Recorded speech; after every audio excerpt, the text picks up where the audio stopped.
are better without Caitlin Clark. And that sounds crazy, and people are saying, how can you say that? I'm saying it because we're seeing it. And people have been very upset when anyone ever floats out like, hey, there's some things Caitlin Clark should be doing differently and could be doing better that would help this team. And we've been seeing it over the course of this 5-game winning streak. On Sunday, they went out to Seattle and knocked off the Seattle Storm, and it has raised the possibility for those of you that are longtime sports fans or remember the great days of Bill Simmons when he was writing columns. Bill Simmons used to always talk about, part of his shtick was the Ewing Theory. The Ewing Theory is something that Bill Simmons wrote about in 2001. 2001, am I right? Yeah, 2001. And it's been famous ever since. And the theory is, wait for it, where is it? I wrote this down myself.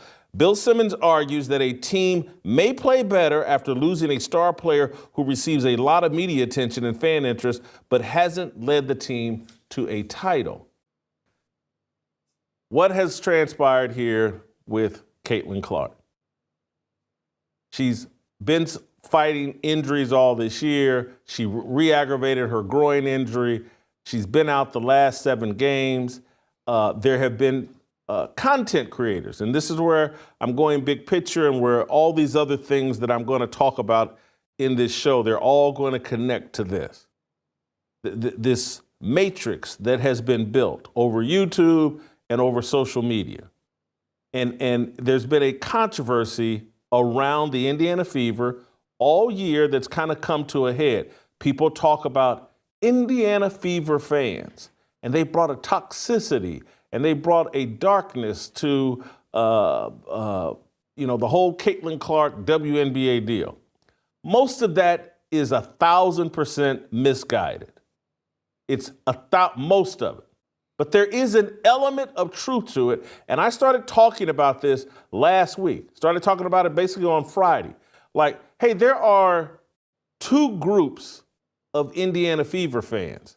There's a group of Indiana Fever fans that want to see the Indiana Fever play well, and they enjoy Caitlin Clark. And then there's a group of Indiana Fever fans who aren't Indiana Fever fans. They're Caitlin Clark fans. And all they want to see is Caitlin Clark win an MVP, shoot logo threes, prove that she's 10 times better than Angel Reese, and they really don't care about winning or losing. Those 2 factions are at odds with each other. And there's a guy in Indianapolis, I think his name's Scott Agnes. He covers the Indiana Fever for Fieldhouse something or other. He's got a YouTube page, and he puts out content over social media. And he started pointing out recently, like Friday, Thursday, last week, like, hey, there's a darkness that comes with the Caitlin Clark fans. And the Caitlin Clark fans have melted down.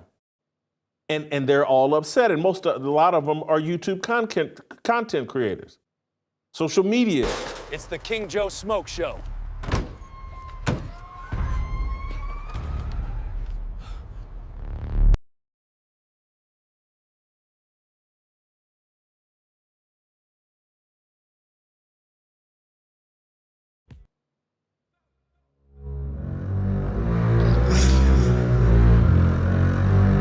A moment of silence.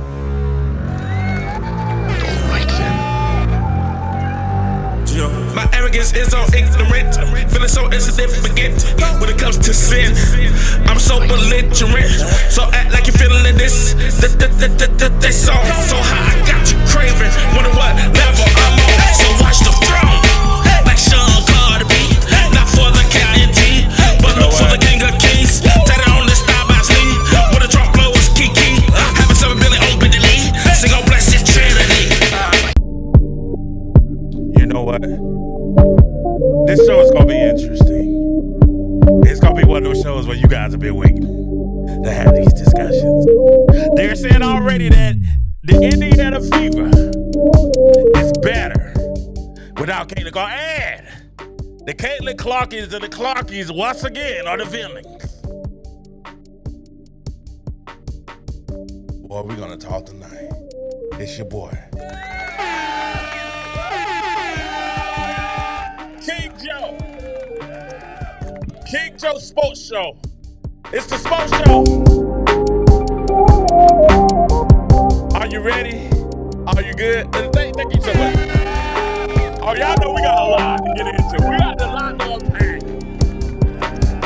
We got a lot to unpack tonight. How you doing? Make sure you hit the like and the subscribe. Listen, tell everybody King Jones. I know it's 2 o'clock in the morning on the East Coast, 2:30 on the East Coast. Tell them wake up. Get up, King Jones on the Sports Show. And it's gonna be crazy tonight. Now, this sentiment. Thank you. Hit the like and subscribe. Now, this sentiment, I think we have to go ahead and get into what Whitlock is talking about, right? And the fever, the media, the fan base has been trying to build this all season because Caitlyn has been out with injury. And they've been trying to put this in certain demographics. They've been trying to create this narrative of disgruntled and there being a difference between Caitlin Clark fans and Indiana Fever fans. And the fact that Caitlin Clark, the Fever has been without Caitlin Clark majority of the season, and they've had success. Many are starting to say, hey, they're better without Caitlin Clark. What say you? What say you? What say you? And we heard Whitlock at the beginning blame everybody from Caitlin Clark fans to Caitlin Clark content creators and how, the separatism between the two is paramount, right? But Jason, we're going to have a talk. You know what I'm saying? The Indiana Fever are better. That's what they're trying to say. The Indiana Fever are better in Caitlin Clark's absence, especially in lieu of this 5-game winning streak and winning 7 out of the last 9 without Clark. And we played Whitlock video. We're going to play Stephanie White in a little bit that talks about it's a blessing in disguise that Caitlin Clark has been hurt. Right? And, we're going to talk about all those things, but then we got to understand who we're talking about here. And I'm trying not to get ahead of myself, but when we sit here, and yes, let's talk about it. Let's talk about the elephant in the... No, we'll come back to the content creators later, like myself. We'll come to that later. But if we're watching these games, and we're watching Indiana, and we're watching how Indiana's playing and the teams that they're playing, the thing that Clarkies recognize is that, hey, they're winning, but they're not as good. And what they're not going to tell you, and this is something that they're not going to tell you. Caitlin Clark is the most vital person on the Indiana Fever team. Thumbs up. Or, they sit there and try to talk, the media and everybody sit there and try to talk like they were talking about Indiana before this season, before last season. Like the media was like, they were in the Indiana Fever are favorites before Caitlin Clark got there. And that's what they're trying to pitch to you right now. Oh, well, Caitlin Clark's here now. Now, you know what I'm saying? Now the Indiana Fever are better without Caitlin Clark. And we're looking at you guys like you guys sound ridiculous. And this is why the media, because at the end of the day, we're all part of the same thing. We're all part of the media. And we're going to break that down, too, in the show. We're going to take our time to show. Y'all make sure y'all all going to hit the like and say, hey, get them thumbs up. We got to get the likes up. But what we found is, listen, guys, nobody was talking about Indiana before Caitlin Clark got there. This is the longest win streak since 2015. And what they won't tell you and the media won't sit there and say is the changes that have occurred, and it's all responsible based on Caitlin Clark. You would have said there and say Stephanie White's doing a fantastic job, fine. But Stephanie White wouldn't be in Indiana if it wasn't for Caitlin Clark. The team that they put together, would it be the team that they have if Caitlin Clark never would have been the number 1 draft pick to Indiana?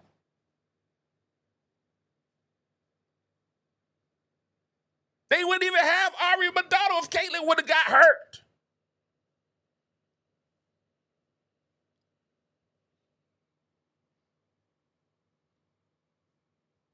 What you mean, gang? Because last year, before Caitlin Clark got there, they were fine with Christy Size. They were fine with the people they had in office. They were fine. But see, what the media is trying to portray now, that Caitlin's hurt, and they really don't have a lot to talk about because they know it's not very interesting. The rest of the WNBA, this is the thing that they're not going to tell you, right? Because I've worked in both traditional media and social media. They're not going to tell you that. They're following the story too. They're following the hot gun, the smoking gun also. They're not going to tell you that, hey, this with Indiana Fever wouldn't even be relevant without Caitlin Clark. They wouldn't talk about them. How many times has Jason Whitlock talked about the Valkyries? How many times has Jason Whitlock, other than the diss to WNBA, how many times has he talked about the New York Liberty? The Connecticut Sun, and the Connecticut Sun is a huge news, the fact that they want to leave. And you ain't heard Jason Whitlock say anything about the fact that the WNBA has tried to block the Connecticut Sun from going to Boston. But then they had the audacity to sit here and talk about content creators and say, oh, you guys are just chasing the Caitlin Clark story. And majority of the content creators I know, I always give props to Caitlin Clark for helping our numbers grow and helping our platforms grow. I know I do. But this is the media doing what the media does.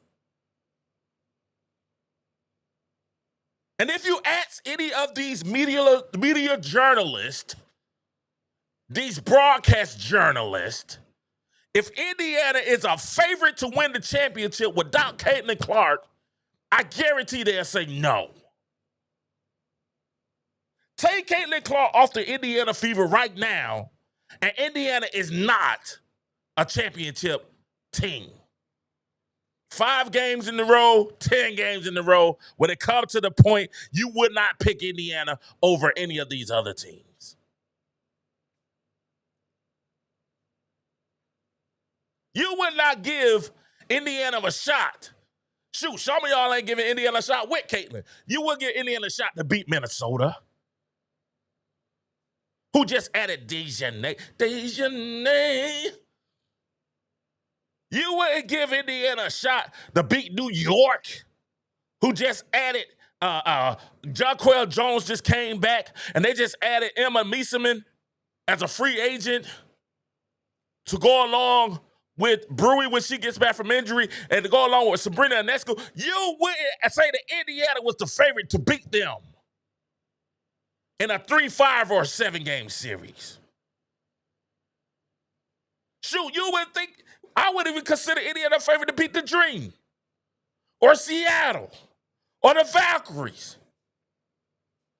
Maybe the Valkyries. But the Valkyries beat them all year this year.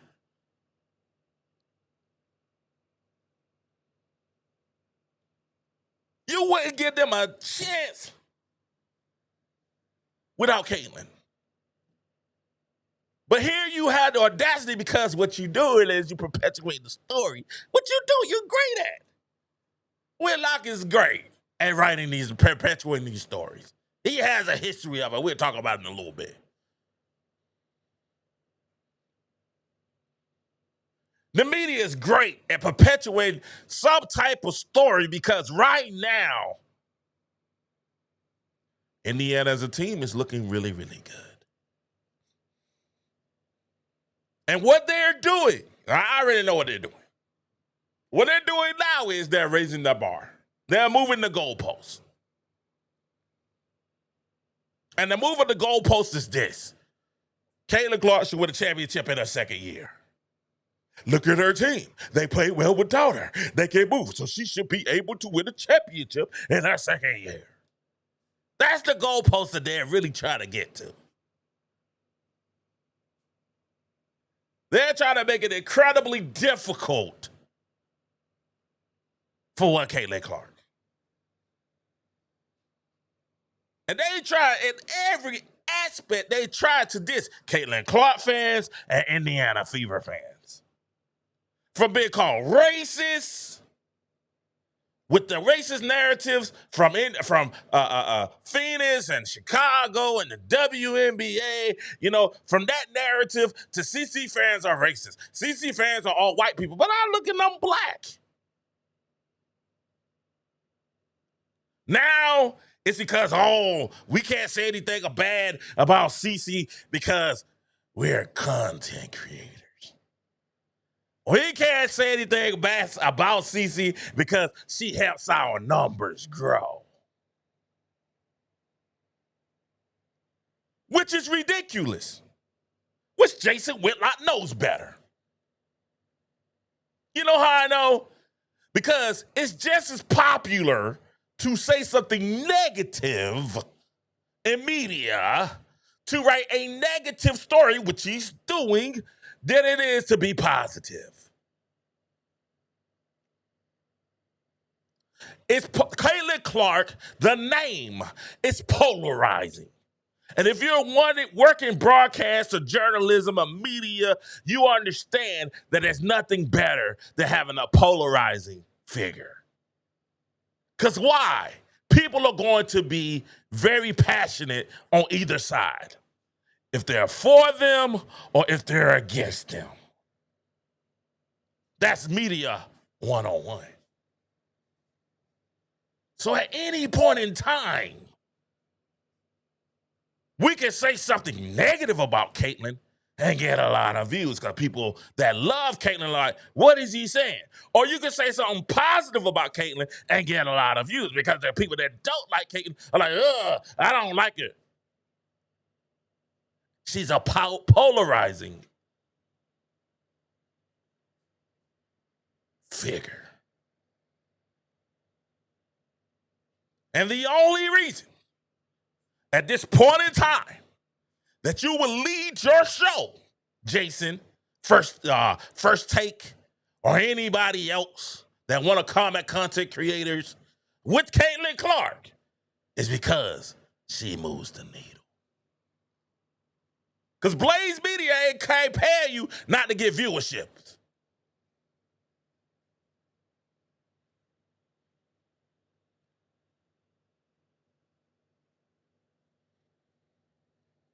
But you want to sit here and get at the little man. You want to bully the little man because we say positive nature. And we call things as we... You want to try to demean the content creator that have love and that is built on fandom. We're fans of the sport. We're fans of players. We're fans of Caitlin. We're fans of different things, which caused us to be fans of other players, of other teams. In this show, I'm going to talk about Angel Reese. I'm going to talk about Cheryl Reeves and Nafisa Collier.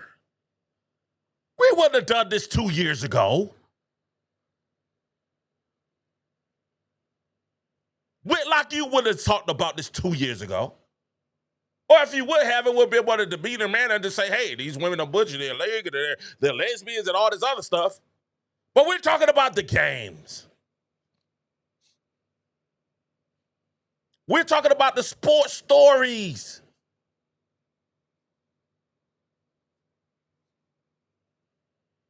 As well as talking about our favorite player. But some kind of way now, the content creators is wrong for wanting views, but it's okay for you to get ratings? Aren't they the same thing? Aren't they similar, just different metrics? for different platforms.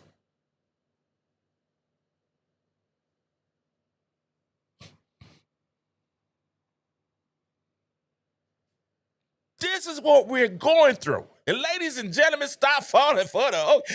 See, this is the thing, right? Because what happens, boy, I've been buzzed all today. Y'all gonna have to get it. Let's go back to the game.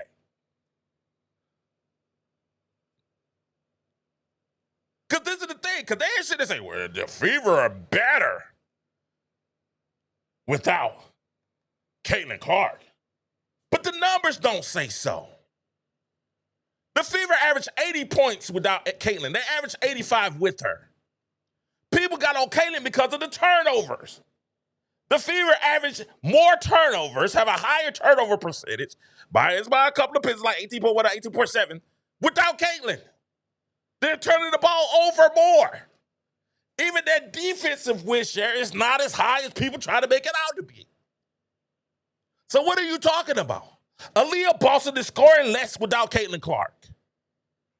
Why you think that is?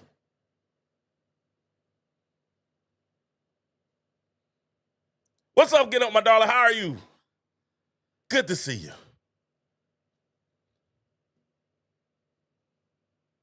Good to see you. Why do you think that is? Why do you think the team averages less points?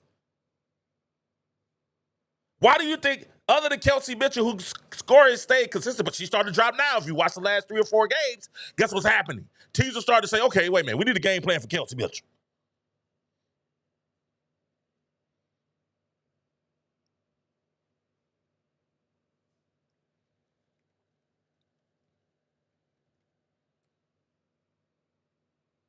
We need a game plan for Kelsey Mitchell. We need a game plan for Aaliyah Boston. Aaliyah Boston had a horrible game. If you watch the games, she had a horrible game in Seattle until the fourth quarter. Game before that, she had a bad game until the fourth quarter. But what's happening is you guys have believed the hype. And you prefaced it. You definitely, we're gonna show how you leveled your bet.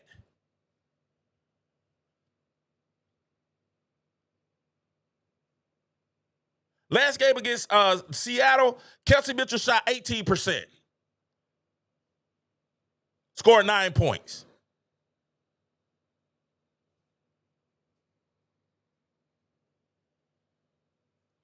A game against Dallas, weak team, yeah. She went 47%. She had 23, 3 and 3. But when she played Phoenix, guess what Kelsey Mitchell had? 8 points. 3 rebounds and 3 assists, shooting 33%. What I'm trying to tell you is when we get to these good teams, all that stuff go out the window. And if you watch the game at the end of the game, what we didn't do was close the games like we should have. We had turnovers back. Y'all saw McDonald get ripped by the star. She got ripped twice at the end of the game. The game before that, they had to take her out against Phoenix and put Colson in because she couldn't handle the ball at the end with the pressure.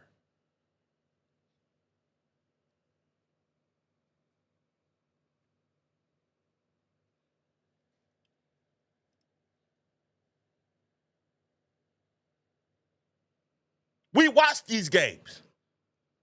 And when Caitlin plays bad, we'll recognize and say, hey, man, Caitlin played bad. When Caitlin was shooting bad, we got Caitlin has to shoot better.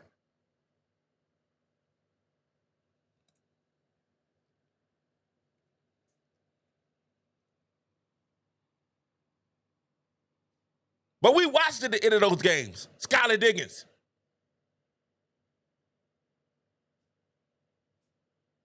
We watched in the fourth quarter, they couldn't score.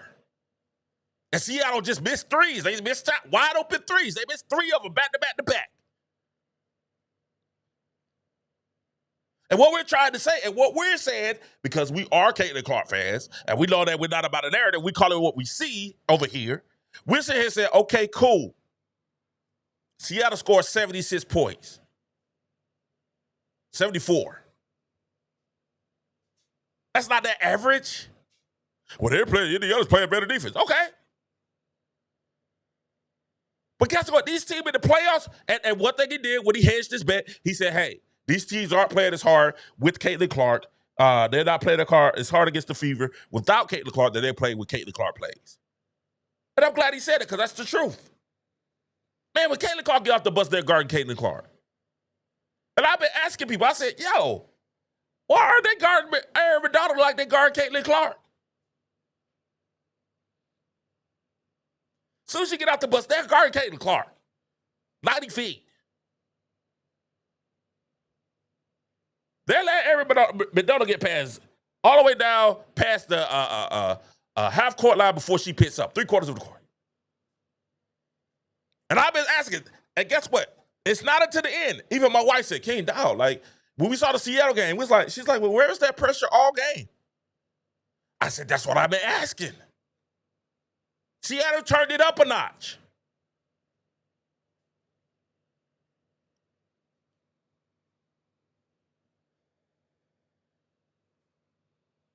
They turned it up a notch.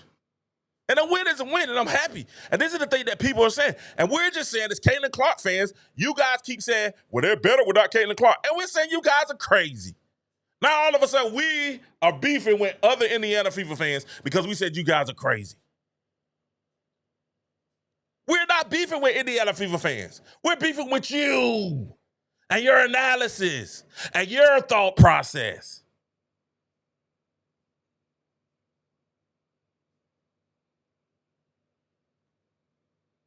Because believe it or not, we are smart enough to know that Caitlin Clark is a part of the Indiana Fever. And some people are going to measure her success with how much her team's successful.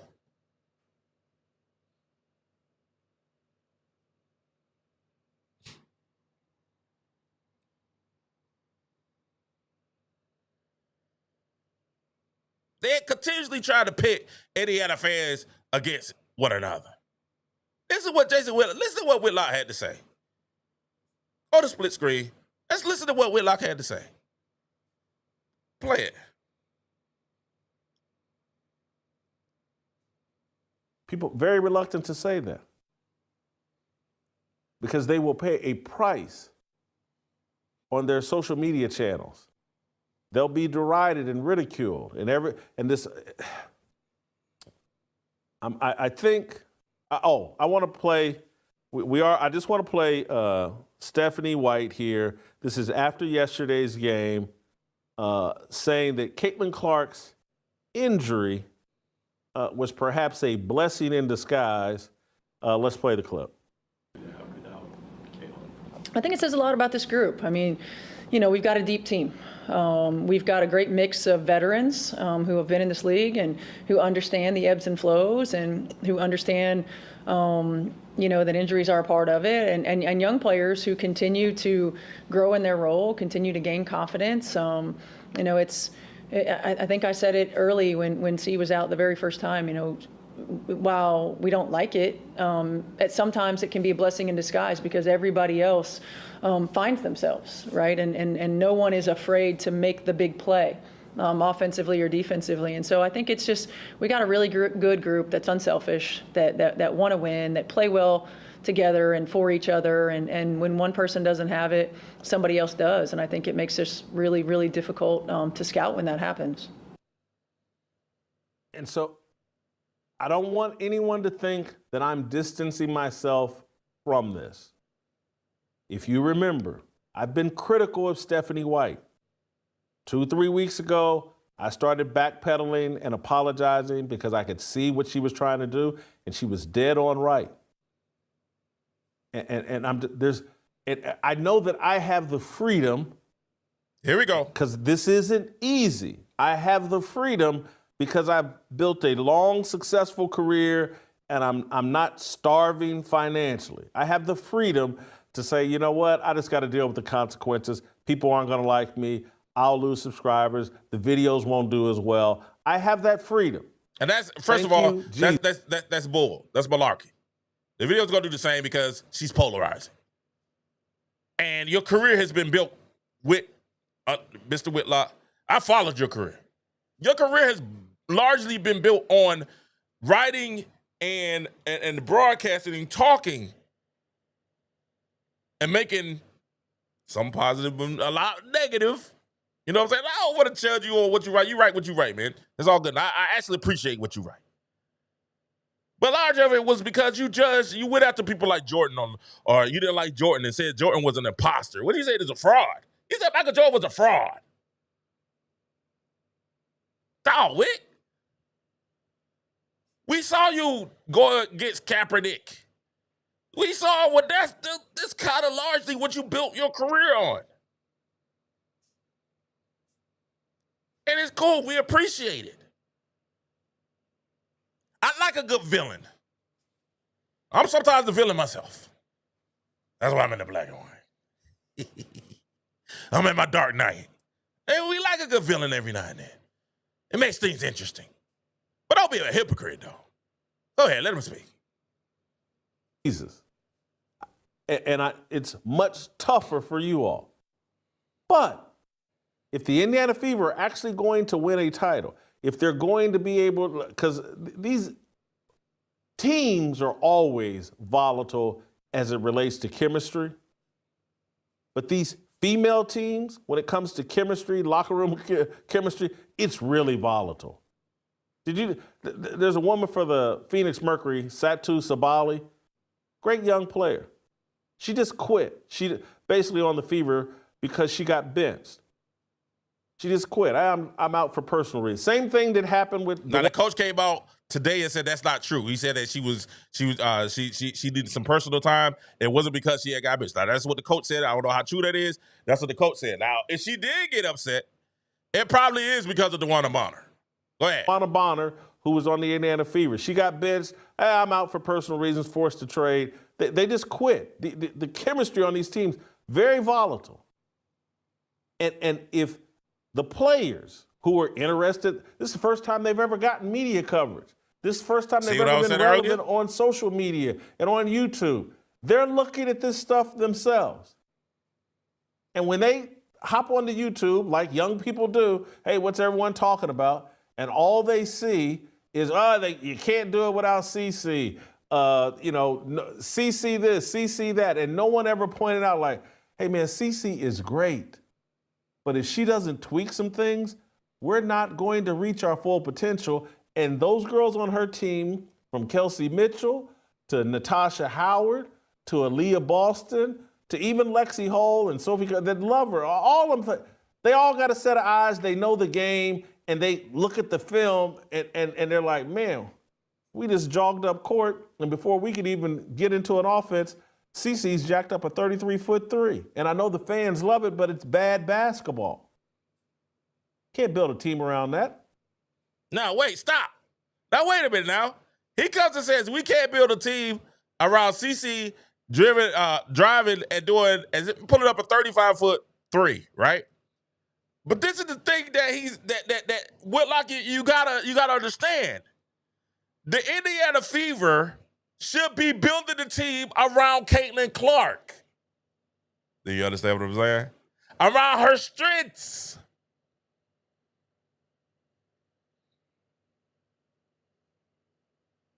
Around her strengths. My critique of Stephanie White is Stephanie White isn't building offense around Caitlin Clark's strengths. She's building the offense around everyone else's strengths, and the strengths of Caitlin. We broke down the numbers. When we broke down the numbers about Caitlin shooting quick and early in the shot clock, she shoots a better percentage. We broke down the numbers that when she ran pace and space at college, that, hey, she played better, right? And then we just broke down the numbers today that when they play pace and space, guess what happened? They score more and turn over the ball less. They're more dangerous. And they win more. 8-8 versus 9-7. You do the math. Or 8-5. So they have a higher winning percentage with Caitlin. They score more points. They turn the ball over less. The Aaliyah Boston averages more points. Kelsey Mitchell gets her points easier and averages more points. Lexi Hall averages more points. So the top players score more and their defensive win share isn't as bad as people try to make it out to be, what are you talking about?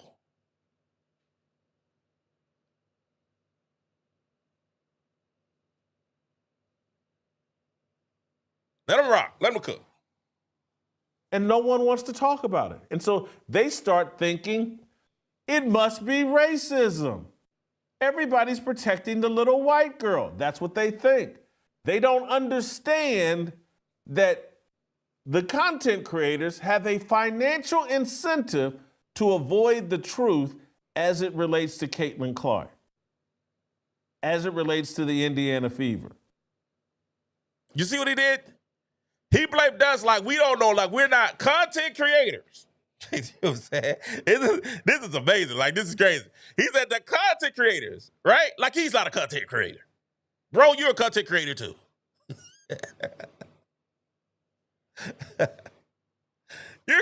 Like he's not. But this is the stuff that people try to perpetrate, and they try to put at you that, hey, we're the ones causing all this.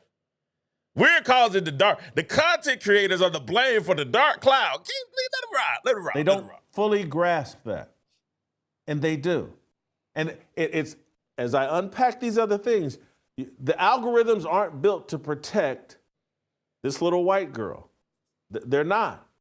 They are built to make you all reach the same conclusions. They're all built, basically, and I'm going to go further here. Stick with me. I'm going to put a pin in the Caitlin Clark part of this conversation. We're going to move on to these other things. They're all built to create racial division. It's working beautifully. People will look, man, no one will tell the truth about Caitlin Clark. It must be racism. This is intentional. The people controlling the algorithms know exactly what they're doing. We can be smarter than them. Now, let me deal with that. The most racism that we see is on national television. We don't bring up race. Majority of the people that cover Caitlin, right? The majority of the people, that was fascinating. That was fascinating. The majority of us that cover Caitlin don't even want to talk about race. Right? We're upset. When I listen to Adrian, she doesn't want to talk about race. When I listen to Ack, when I listen to all these guys are not bringing up race. All the time we bring up race when we have to talk about. We're talking about basketball. Are the Indiana Fever, like you said at the beginning of your video, is the Indiana Fever better without Caitlin Clark? This is how you started your video.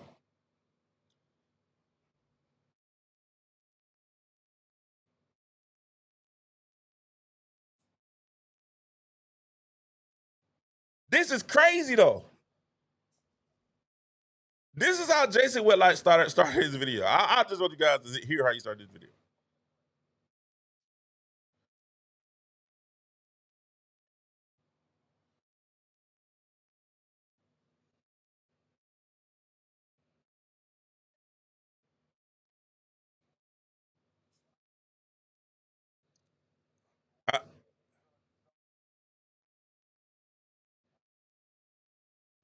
All right, so wait. Go ahead. We got it. Okay, cool. This is how he started. This is one of the clips that he started right here. Listen to it. This is the first things that he says. Go to it. We have to deal with the possibility that the Indiana Fever right now, in this moment, are better without Caitlin Clark. And that sounds crazy, and people are saying, how can you say that? I'm saying it because we're seeing it. That's how you started your show. That's how you started your show, bro. And we're sitting here saying, by what metrics are you saying this by? Then you come later and say, hey, well, the teams aren't playing this hard, right? You say, hey, they're not playing this hard because when Caitlin playing, everybody knows the spotlight's on. It's superstar time. It's time for them to put it all down. Everybody knows the team. You come back and clarify and say the teams aren't playing this hard. They score less. Once again, 85 to 80 points. Kelsey, Aaliyah score less. It's harder for them to score. The defensive win share isn't that incredibly better. So where are you getting it? Because they won a few games?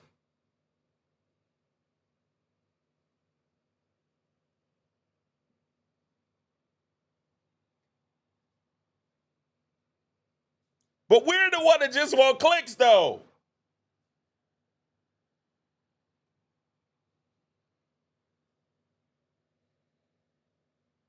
We're the ones lacking integrity. The social media content creators. Now they're trying to pit Caitlin Clark fans against, they don't went through trying to pit Caitlin Clark fans against other players. Now we got to pick against other agendas. Now the media is trying to do their best work yet. Pit Indiana fans against themselves. Divide and conquer. Caitlin Clark's large fan base versus the favor faithful. That's the story. And it's brilliant. The whole old head traditional media at its best. And they use talking points like social media algorithms to separate themselves from us, the content creator. It's the same play they're running against CC and the Fever. They're trying to divide and say, hey, the content creator isn't part of the media. When truth be told, we're all part of the same team.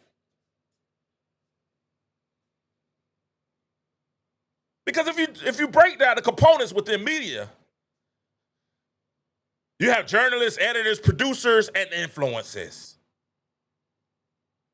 If you talk about media elements, and content creation, you have text, audio, video, and graphics. You got media bias and segments and mainstream media, political learnings, corporate ownership, whichever direction you want to take.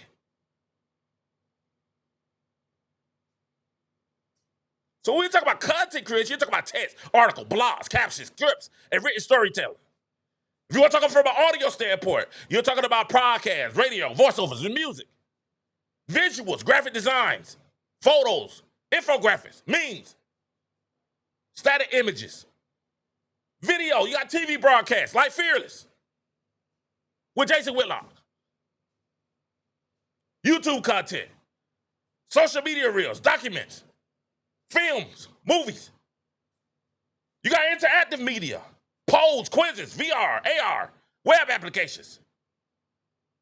All this happens as a part of media. We're all part of the same team, Jason. Creators and personalities, journalists and reporters, which you have been, which I've been, editors, producers, graphic designers. We talked about it all. Social media managers, influencers. It's all a part of media, brother. Digital media, which is what you're on digital television. Streaming.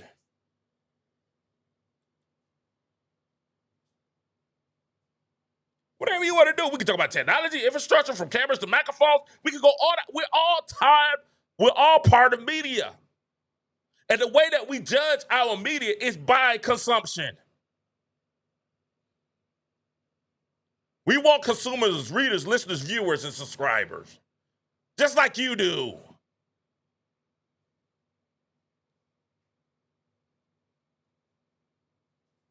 We have regulations just like you do.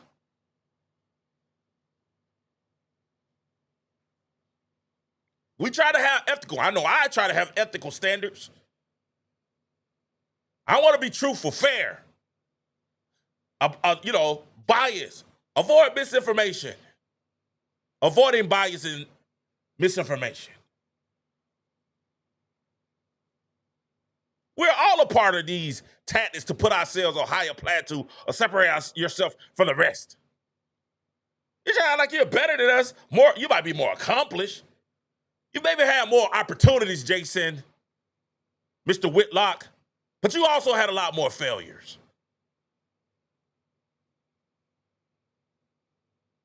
It's not really blaming algorithms or content creators for using an athlete like CC. That's been doing, we learned that from you guys.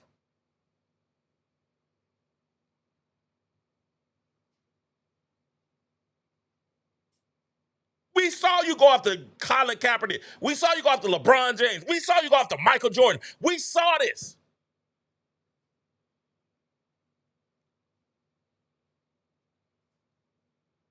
Shoot, we see you beefing with Stephen A.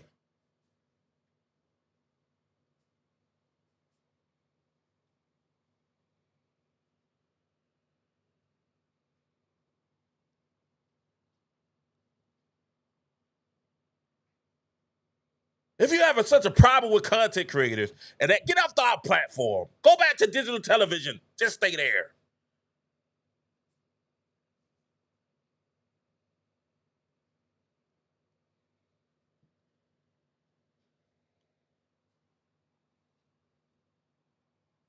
And I say this in love. It's the smoke show. It's coming tonight. And tell everyone to sit there. If you sit there and say that Caitlin Clark Beck, we know Beck. We know you have a relationship with White. So I'm kind of giving you a break, Beck. I'm giving you a pass. We know you got a little relationship with White. So it kind of shows me that White kind of been saying something. And White has been trying to say the right things. I saw on, was it ESPN today, or I saw on the broadcast today, and she's trying to say the right thing about having Caitlin.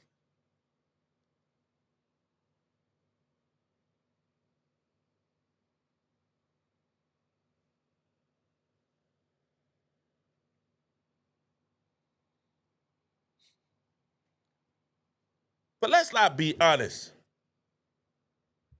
There's a reason why your your nemesis Stephen A. Smith, whenever he talks about Caitlin Clark, he goes to the was that John Kennedy?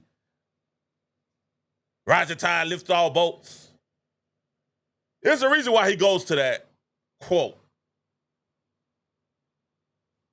That's because she does.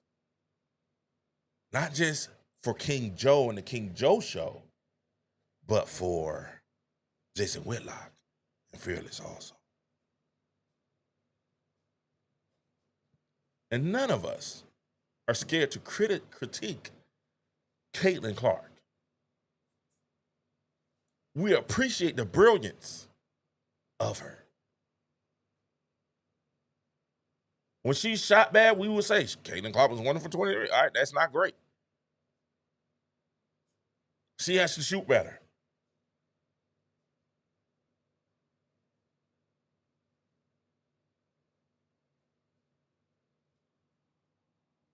We talk about, hey, we love when her dad got on tour and told her, hey, stop crying and play ball. But we also give credit to Kelsey Mitchell. When I hear Ben Daniels say, Kelsey Mitch, put him in the ditch.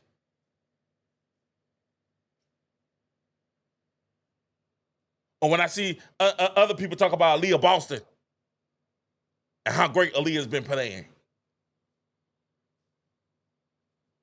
We talk about other players when they're playing well. We talk about Ari McDonald playing well.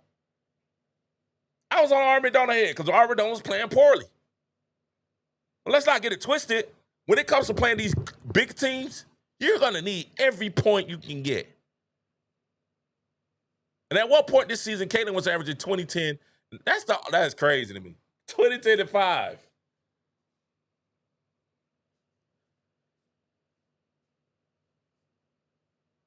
That's wild. But some kind of way, we've forgotten that she's great. She's the face. We've forgotten that.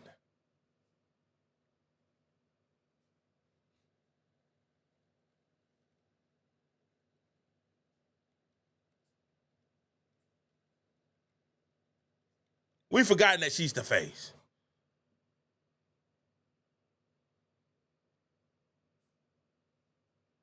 And that's really what's driving people wild.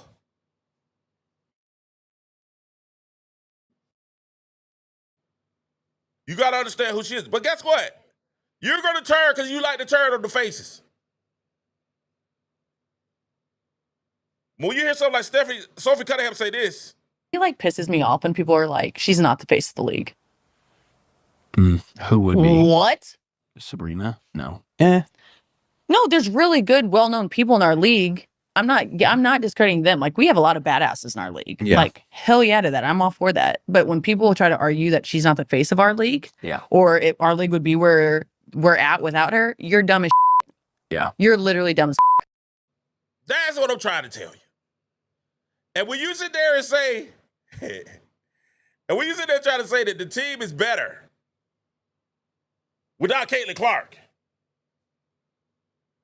you're the I ain't gonna say the word. I ain't gonna. Hey, your cousin, you know what I'm saying? You know, are you know?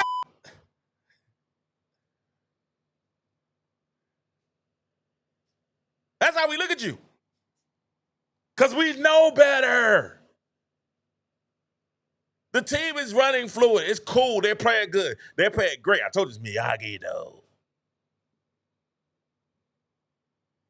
They did a great job of playing Miyagi, though.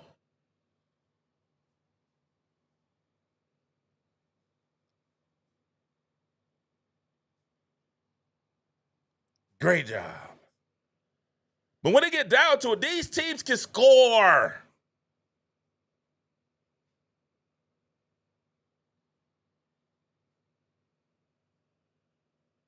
These teams can score.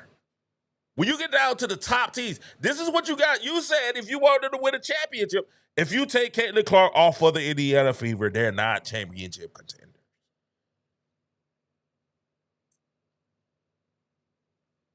That's not dissing anybody else. That's just calling it what it is. If you took Caitlin Clark off the Indiana Fever, we're not talking about them. You're not talking about them.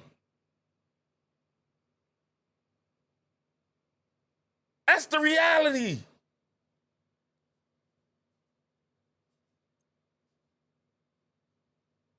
That's the reality. And the truth be told, I'm gonna keep it a buck. We in the smoke show. The smoke show, we can make some assertions that we probably would make in a regular show. Truth be told, attendance is down in Indiana. I'm looking to see what the broadcast gonna look like this weekend.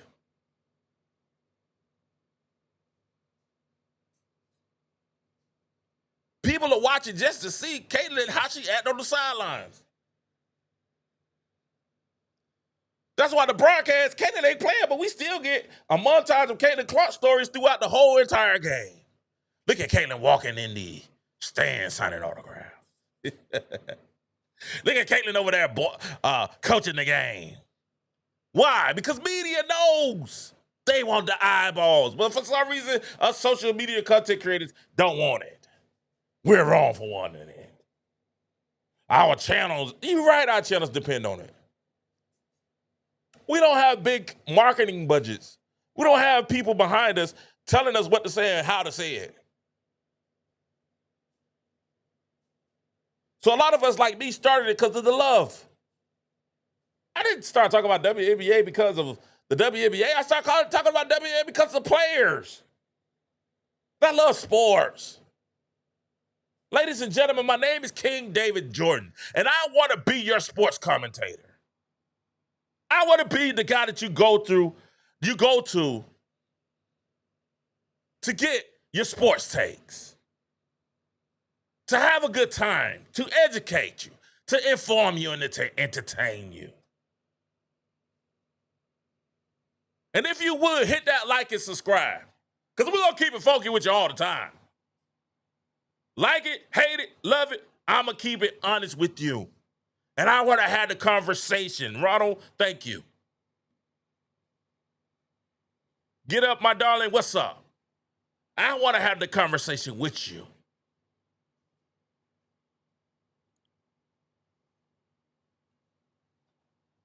Thank you to all the people on X. Thank you to the ones on YouTube. We want to have that conversation with you about the truth. from my perspective, my opinion. What makes your opinion better than mine? What makes my opinion better than yours? That's why I'm always willing to listen and communicate. And I try to back it up with stats, facts, and common sense.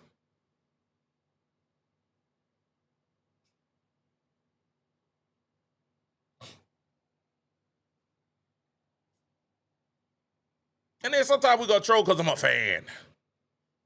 So Reese's Pieces, when I'm trolling you guys, it's because I'm a fan. It's real fandom. Now, you know, it's crazy because they talk about, they got on to Khalil Copper for talking about why y'all booing. Now, the now the hierarchs of the media is getting on to the content creators, like, why y'all making content? We judging y'all because of the content that you make.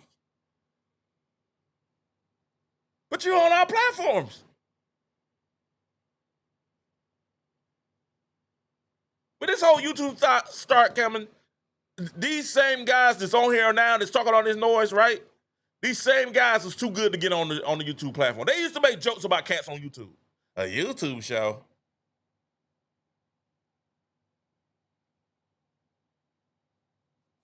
Man, I'm on ESPN. I'm on Fox. YouTube. Ugh. Then they start seeing people getting bags. It's like, you know what? Some got fired. You know what? You know what I'm saying? Shannon got how much? Who really after the bag?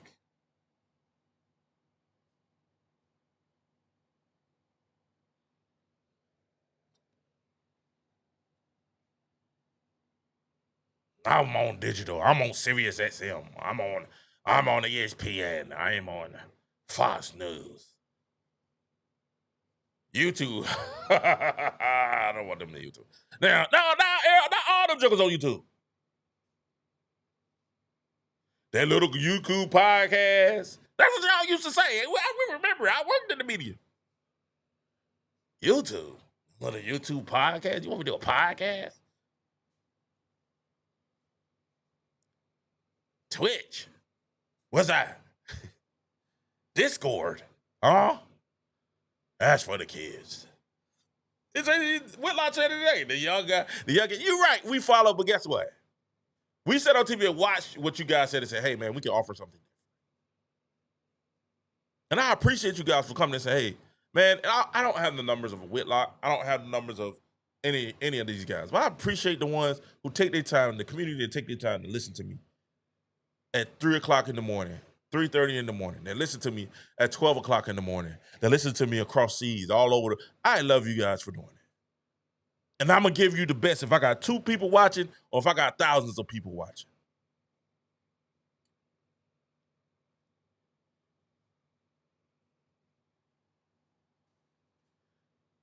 Thank you, Get Up, Dog. I'm gonna put it on the show. He said, I'll be there every night if you're wrong. Okay, I appreciate that. That's love. That's love.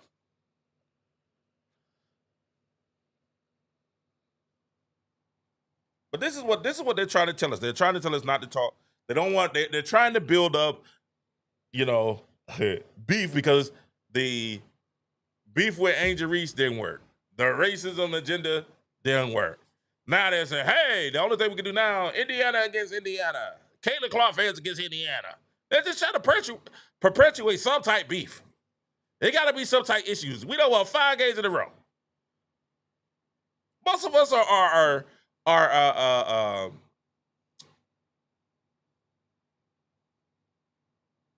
celebrating and anticipating Caitlin's return.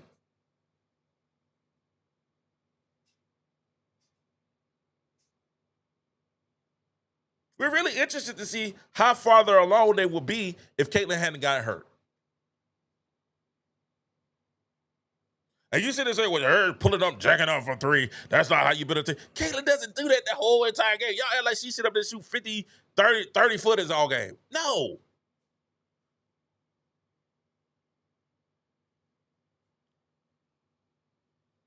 She's very intelligent. Now, That's why people sit there. We got smoke. It's a smoke show tonight, y'all. Y'all get ready to go. It's a smoke show. They did not play with it against the Storm. Mitchell was over 8 for threes. No, why? Because what the teams are doing now is their teams are saying, okay, no Caitlin. They do like I told them. And I knew, Noel Quinn. I knew my Noel Quinn was going to go get it right. Noel Quinn said, let's put our best defender on Kelsey Mitchell. And they put that Gabby Douglas on Kelsey. And I told y'all, if you got somebody that's just as quick, maybe not as fast as Kelsey, but just as quick, longer, outreach, Kelsey struggles. And that emotion Miyagi, though, offense, if you got somebody just as fast and just as physical, she's going to struggle because guess what? Her thing is speed. Let me beat you to my point. Let me get to my steps. And she just missed some shots that she normally hit to. So let's not do that.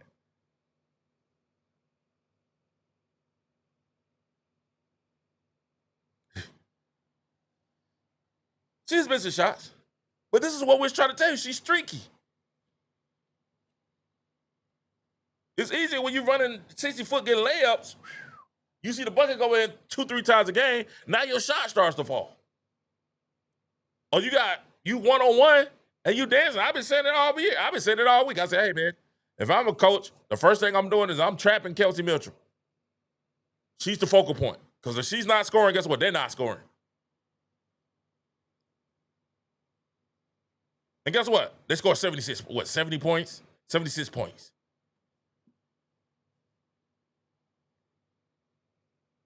$78 points. So they scored less than that average without Caitlin, which is 80 points. I'm like, hey, man, take the ball out. Make somebody else beat you.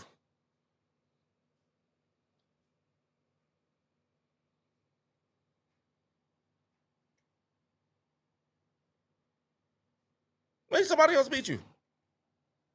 I don't even understand. Like, honestly, at the end, you know why they came back? Y'all know why Seattle came back? They started pressuring. And Indiana started turning the ball over. I've been saying it for the last 3 weeks. I was like, hey, man, I don't understand why y'all want to pressure Ari McDonald. Pressure. She's short. If you pressure her, she got to try to throw the ball over a taller defender to try to get the ball. It's going to be a turnover. There's reasons why she was not in the WNBA. And I think Ari McDonald is a godsend to the Indiana Fever. Charlie B was like, he's a hell of a time watching. I would have watched Caitlin this morning. This is us not, this is analysts. We're sitting here and analyzing the game and telling you what we're seeing. As basketball fans. And I'm seeing coaches and teams be like, okay. Oh, Caitlin ain't playing? All right, cool. All right, cool. And, Whitlock tried to make it a Ewing. What is he? He gave the Ewing example that his friend went. This is not the Ewing example. This is the Jordan example. This is the Chicago Bulls. What you mean, King? Chicago Bulls had Michael Jordan, the trending player that had just won a championship with Phoenix. Over Phoenix. They won championship number 3. All right? Then Jordan goes to start playing baseball. The Chicago Bulls, the next year, had 3 players in the All-Star game. B.J. Armstrong, Horace Grant, Scottie Pippen. They swept Cleveland. But then when they played New York, a team that Jordan would not lose to, ever. When they played the Knicks, they lost to 7.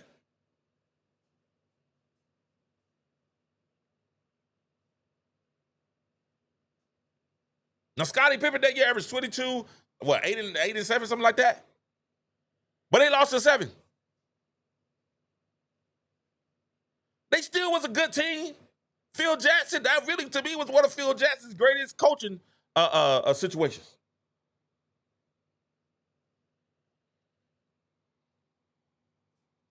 That's one of his greatest coaching years. But it was different when Mike came back. The coverage was different. The excitement and anticipation was different. It took him a year to get his feet back under him.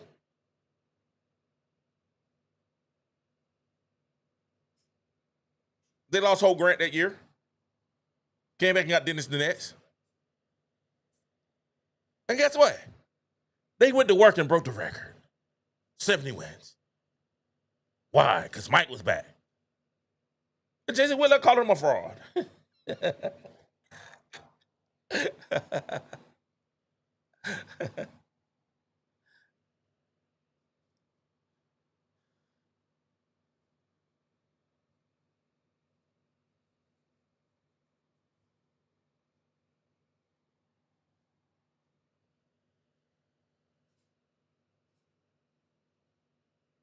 This is a true story. Y'all look it up if y'all don't. Y'all Google that. Y'all Google Whitlock calls Jordan the fraud. Y'all Google that. That's crazy.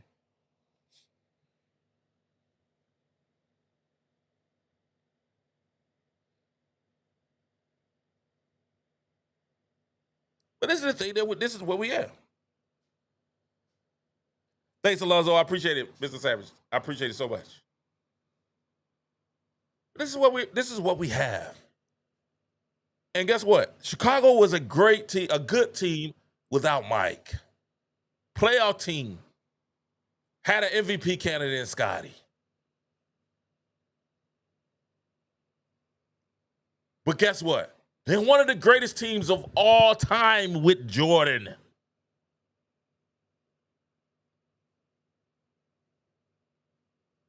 They were successful.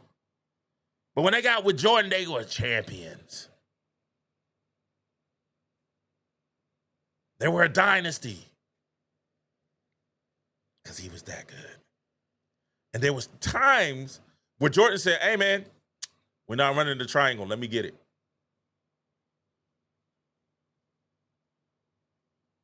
Boxing one, I got it. I'm at the top of the key. Was it the triangle that Russell shot? Was it a triangle shot?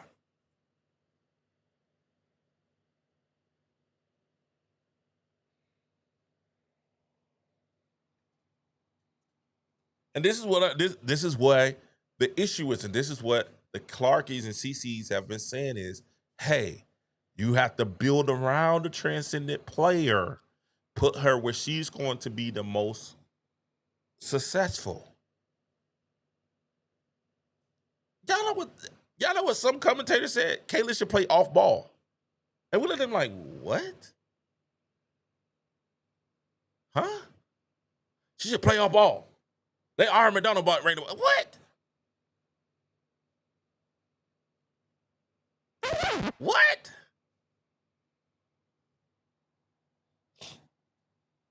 I'm closing off the Caitlin. We're gonna move on. I got a couple more things I want to talk about. Couple things I want to talk about. But it's ridiculous. They just like, we want Caitlin to play off ball. I'm like, wait. That's like saying you want Jason Kidd to play off ball. Huh? You have a transcendent passer. New Jersey never gets to the championship without Jason Kidd. And they had Vince Carter, Kenyon Martin, Kittles. They never get close to the Eastern Conference Championship without Jason Kidd. They never get to the NBA Finals to play the Lakers without Jason Kidd.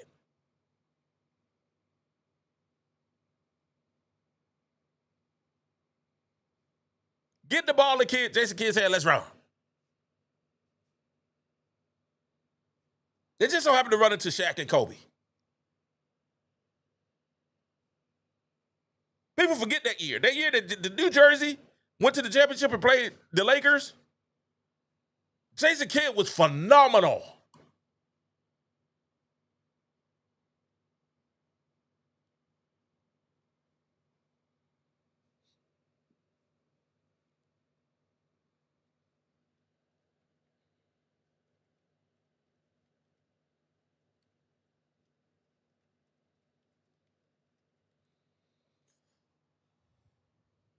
Phenomenal. In 2002. Some of y'all want more than it. It's okay.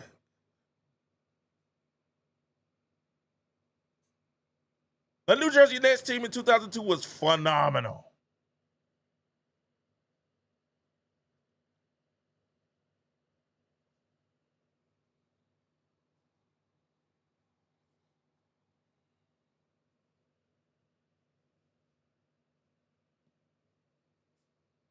We forget about that team. next year and went back again.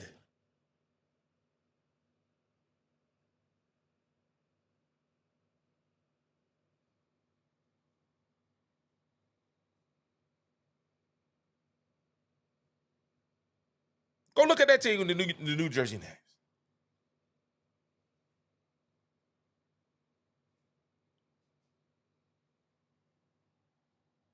You had Jared Collins, Brett Armstrong, Lucius Harris, Richard Jefferson, Gary Kittles, Killian Martin, Dikembe Mutombo. That was Jason Kidd.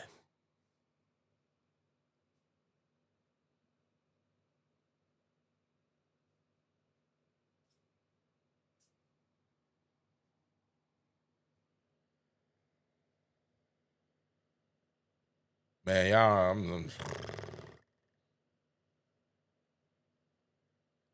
say what y'all want to say. And that's the type of player that Caitlin is. She's a better scorer. She got a jump shot. She got a shooter. She's a shooter. And I'm going to be honest with you. We have yet to see the best Caitlin Clark in the WNBA yet. We've seen glimpses. But we ain't seen Caitlin Clark when she's really shooting a shot. Like, we seen glimpses. We seen glimpses where, hey, if she's shooting that three, she's unstoppable. He said, how many women punches she can do. But we ain't seen Caitlin to really get that opportunity. We ain't had the opportunity to even see the hour with Caitlin yet. Where she's shooting at least 40% from three. You know how crazy that's going to be? Don't let her shoot 45%. If Caitlin ever shoots 41, 42% from three, it's a wrap for you guys. Who's going to beat them? Tell me, if Caitlin Clark shoots 40% from three, who's beating Indiana? Maybe New York.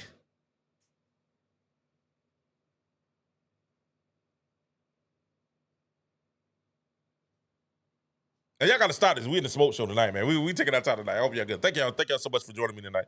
Thank y'all so much. Hey, y'all start trying to bring. Listen. Somebody brought up Paige Beckers to me, and I looked at them crazy. I was like, man, y'all do know Paige Beckers is older than Caitlin Clark, right? Like, I was like, y'all do know she had an extra year of college. You know, she's older.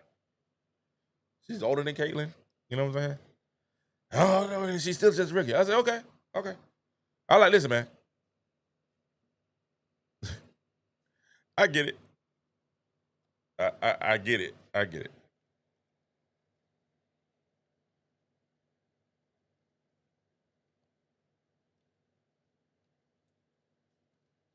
I get it. I get it so much. I get it. And I like Paige. I think Paige is real smooth. I think she's smooth. She's smooth. Man, Paige is smooth, man. Paige is smooth.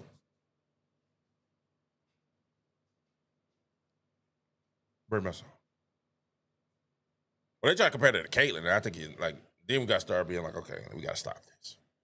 we got to stop this. She just against Caitlin, like, oh, stop. We got to stop this while we can. Stop this while we can. Man, listen, like.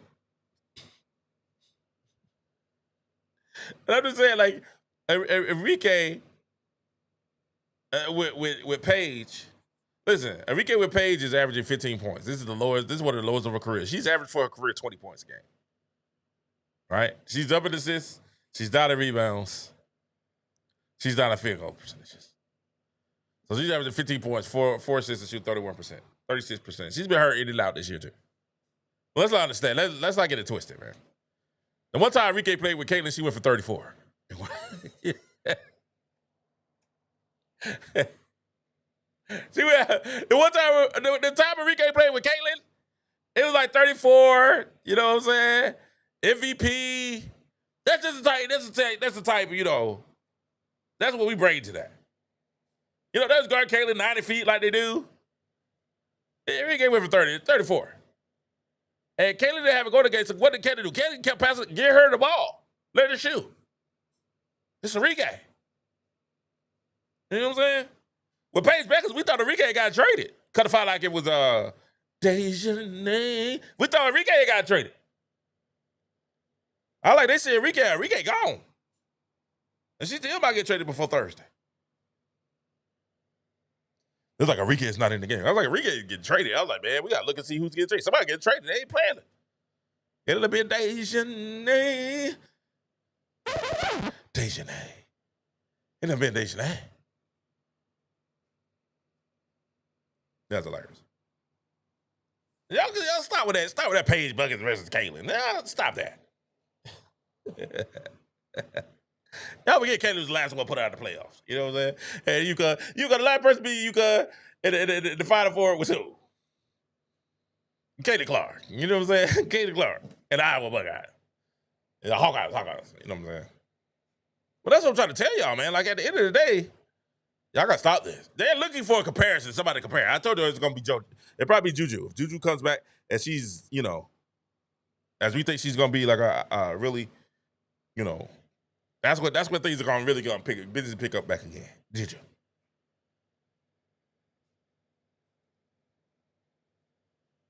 He said nigga have issues with Buster and Bub. Which leads me to my Reese's Pieces. Reese's.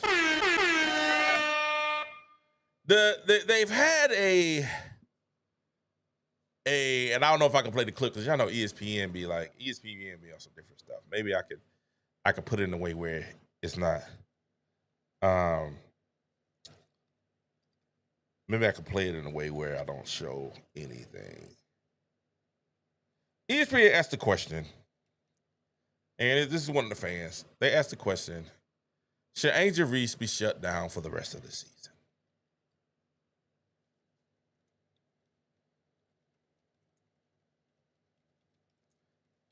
Let's see if I can find the clip. And should the Sky shut down Angel Reese for the rest of the season? That's what they were asking. They were asking, should the Sky shut down Angel Reese for the rest of the season? And y'all know Angel Reese has been out. She's been having back issues and she's been having back problems.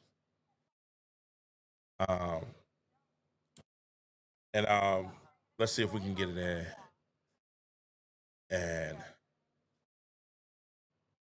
okay, so we're trying to see if I can get it in. Let's make it celebrity drama and tea. So we have our own version here on WNBA Hoop Stream. So I'm going to read an anonymous submission, and we are going to chat about it. Here's the first one, okay? And the subject line coming in says, "Coaching conundrum." This Dallas-based head coach is continuously missing the mark with his team and its future superstar. That would be Paige Beckers. Based on recent losses, how much faith do his players actually have in his coaching decisions is the real question. And I think a lot of us on social media, if you've been following, saw the clip from earlier in the week. Some confused faces on the bench when a play was being drawn up. What's going on there in Dallas? They did have a great win this week, though. What do you make of demonetized, you know what I'm saying? But the question was asked, should Angel Reese, should she sit down the rest of the season? And the question is, I just roll with it. Don't worry about it. Should she sit down? Should she sit out the rest of the season? And the question that I'm asking is, it's kind of funny to me that they're asking this. I'm like, God, yeah, she should sit out the rest of the season. They're not gonna go into the playoffs. They're not gonna make a playoffs. And it's really sad because the Reese's Pieces, y'all ain't got nothing to talk about. I mean, like, y'all talk about Kaylin. Y'all ain't got nothing to talk about Reese's Pieces. And this is the second year in a row. And they already have memes up. And memes up of Tyler Marsh being fired. Right? They already got memes. They already called for it. And I told Tyler Marsh, we had I tried to have a one-on-one conversation with Tyler Marsh. And I said, Tyler. He said, huh? I said, Tyler, listen, man. I said, you got a shot to do something I said, but hey, man, you got to be careful not to run. Try to make Angel Reese your everything. And Tyler Marsh did the opposite of everything I said to do. He did that. I said, hey, you run your offense through Camila Cardoso. You get out there and get those young players playing time because you're not going to win this year. And everybody's like, hey, how did you know they're not going to win? I thought they was going to have a good season until they played a lot of people, even one of the biggest Chicago Sky apologists. She was like, hey, I believe what the GM said until we played the Fever, and I was like, yeah, we're not going to have a good season this year. And the reason why I told you guys, the reason why I had the idea and I said that Chicago Sky was going to have a bad year this year was because, one, they got rid of one Kennedy Carter, and they didn't replace it with anybody. And they tried to go, and Tyler Marsh really is a dead man walking, you know, with this team as a coach. And the means already calling for his job. And it's not fair, sort of, but we said at the beginning of the year that this team was built wrong. And you probably need to trade Cardoso, or you need to trade Angel Reese. They're like, trade Angel Reese?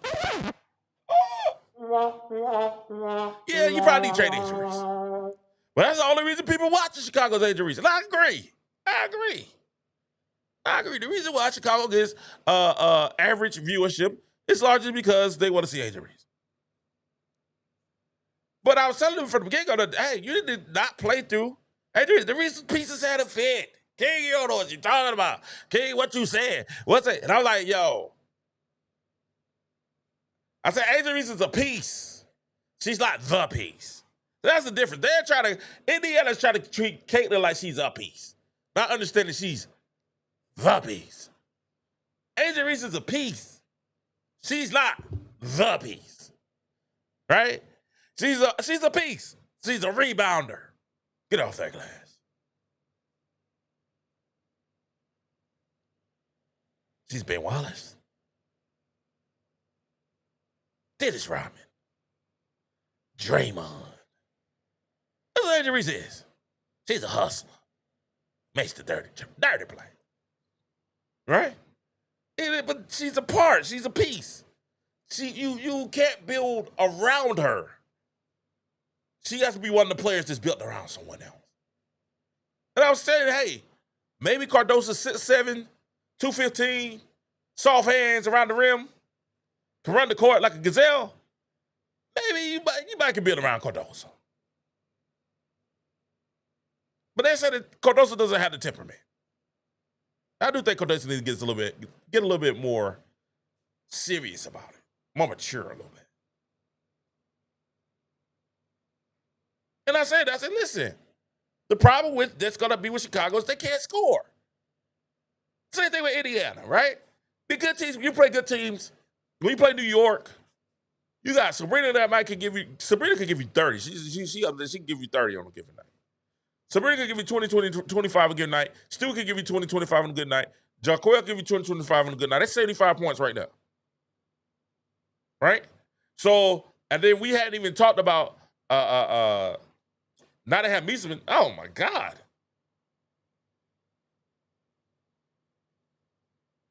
So you know easily that's 80 points just between the four of them. Right? So you're talking 80 points between the four, so you got to score 80 just to be in the game. All right? And Chicago can't do it because Angel's going to get you about 20. Cardoso might get you 12 to 15. Angel get you 12 to 20, 12 to 18. What is Angel Reese averaging this year? I don't think she's averaging 15 points this year, is she?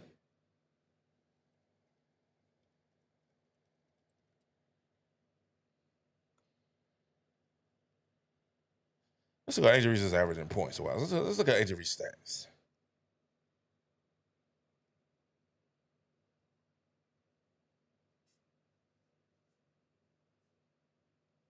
And she's missed 3 straight games. Now, you know, I think she's trying to be like Caitlin a little bit, but hey, that's neither here nor there. Yeah. But we were saying watch Angel Reese. Angel Reese is averaging, this is great. She's averaging 14 and 12. That's about I think 15 is that's going to be about her career, right? 14 to 2, that's 14, 12, and 3, right? So she's averaging 14 points. Camilla's averaging what, 12? So you're not scoring enough. You don't have enough scoring. So you're not beating nobody. We all knew that this year. Ari Atkins. Vandersloot's 37. Where the points is coming from? Breanna? He knew this was going to be a bad team. And I said, hey, what you need to do is get scoring. They should have traded for Enrique. Yeah, that's really what they should do. You're not going to bring Kennedy back. But go get your score. You need a score. This league, the build around two bits, the skyscrapers. That's ridiculous. Man, it's 2025. What y'all say this is 1987? It's 2025. We're going to get the skyscrapers. I need a recent Carmelo Cardoza. Like, man, y'all going to get beat every game. Y'all going to lose a whole lot more than you win if you sit up and building your team around two centers. You know why? Because these guys shooting threes. These guys, that's crazy. These ladies are shooting threes. So even if you're hitting the two at a 45% clip rate, they're hitting threes at 40% clip rate. They're going to win.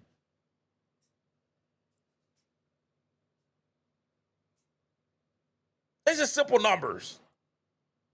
That's crazy. I ain't even, the GM don't know that. We bought in Ari Atkins. I was like, for what? What's she going to do?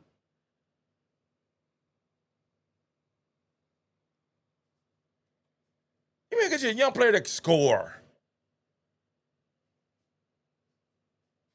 Well, they start playing better. Man, stop. They're playing weak teams. We all knew that. I told y'all it was going to happen. Y'all said that when she went to that 9-game team, 8 games. I was like, man, she playing weak team. Wait, all that's going to shut down. Finally, Reese called the Fecia and the officers in the Fecia. You got to stop playing around with Angel Reese. Go ahead and stop this. I know you like it. I know that's your rival teammate. Stop this. Stop playing. Go ahead and shut this down. And the Fecia said, okay, I got you, coach.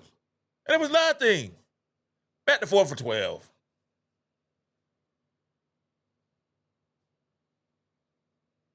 You know what I'm saying? Like, this is what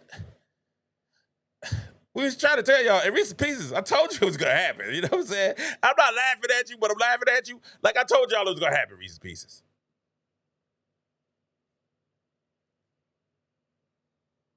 It is what it is. But she got a double-double. She had 22 assists. Man, them points is... Hey, man, Bradley Beal. What you mean, King? Bradley Beal was on... When he was playing for Washington, he was putting all types of numbers on the bad team.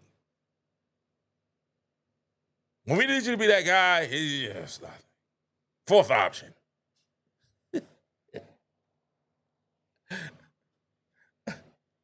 Fourth option. She scored 22 points. She took 16 shots. She scored 19. She took 14 shots. Come on. Stop it. We got to stop this.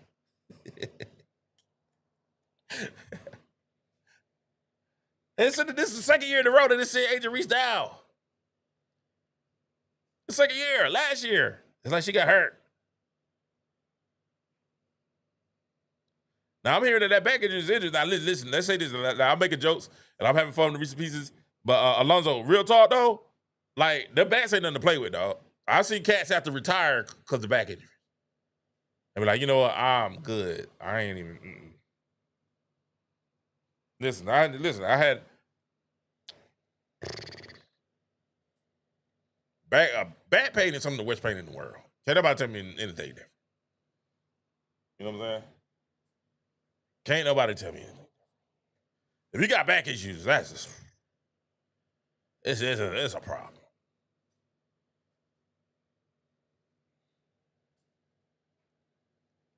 I had back issues, man, and I was up there crying. I was like, oh.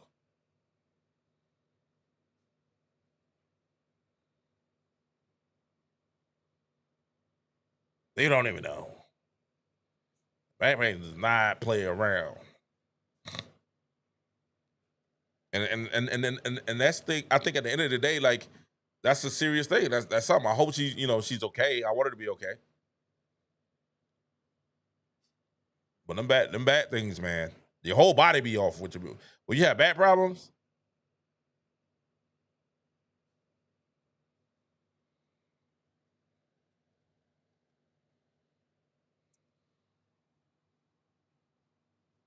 Man, when you having bad problems, that stuff is, it's a problem. It's a problem.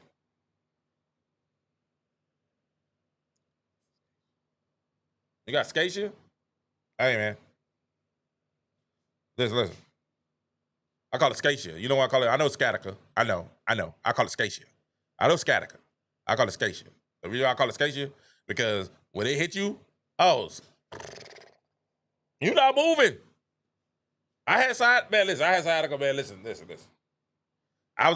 doctor hit me with the sciatica. He was like, yo. I was like, doc, what is going on? I could not walk. Every step was painful. All right? And I was like, man, I'm just staying right here in this space. That's why I call it skate shit. I say right here. He's like, where you going? Nowhere. I'm sitting down. I don't want to move. I don't want to go nowhere. Just say right here. That's like, nerd. Oh my God. It's the worst. It's the worst. And it comes like when it's raining. Like, why? Why am I in pain right now? King, what's wrong with you? Skate shit, man. Stay right here. It's right here. Skate. Boy, sciatica. I know, but I'm hurt. I ain't moving. Don't touch me. It's different. That's a different pain. It really is a different pain. Like, seriously. So I hope she's okay. I hope it's not serious. But at the same time, you got to look at this. The last 2 years, they shut it out early. And probably she would have played if they would have been in playoff position.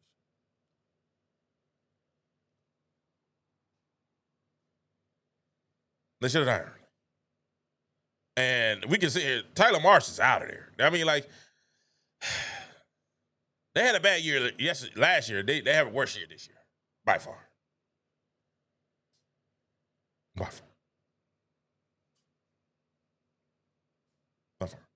And because I told you, I said, hey, they're going to outscore Angel Reese. Angel Reese is them. They got two bigs. And they're going to shoot all over them.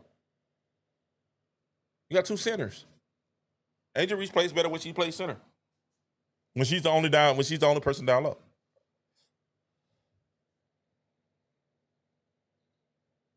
And, I didn't get on this last show, but I'm getting on this tonight because it's a smoke show. And Reese Pieces, where y'all at? Y'all remember when Angel got up on, y'all was talking about Reese Pieces. Y'all remember Angel's on TV talking about, yes, we the best young core. We the best young core in the league. You can't tell me any difference. Y'all remember that? And I was like, listen, man, hey. She needs to lower roll on that. Y'all thought I forgot. I ain't forget. Angel Reese got us said there's the best little court. She had the best young court in the league. I was like, where? Sway who? When did this happen?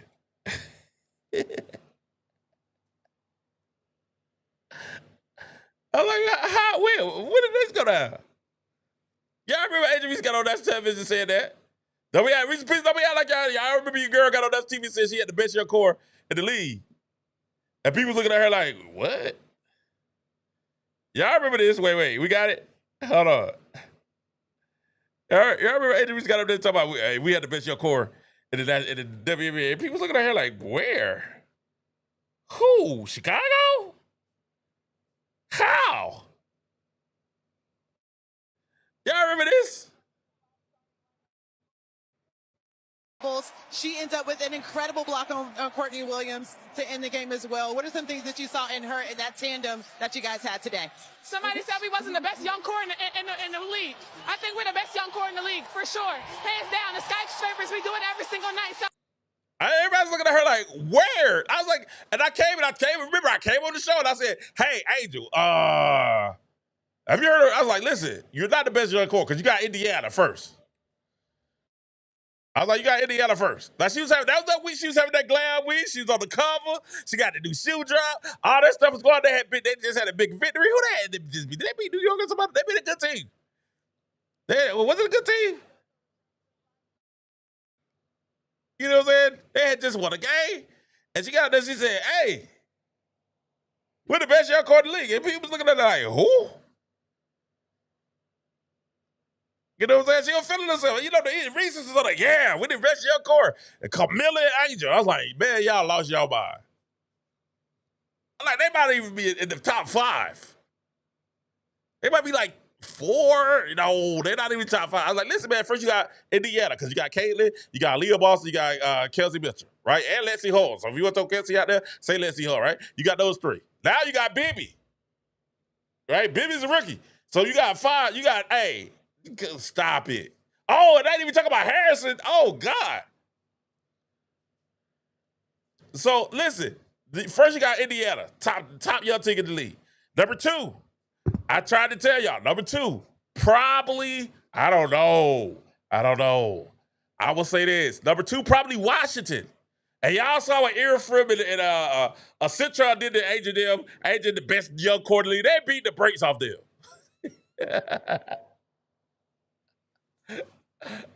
Yeah, Citron and they beat the brakes off them. And Earfrim, they be like, hey, man, I don't know what Angel Reese is talking about. I don't know what Angel Reese is. Y'all got to get off the Angel Reese bandwagon. Because that Angel Reese bandwagon is sure not, it's rocky. It's rocky right now. It's squeaky.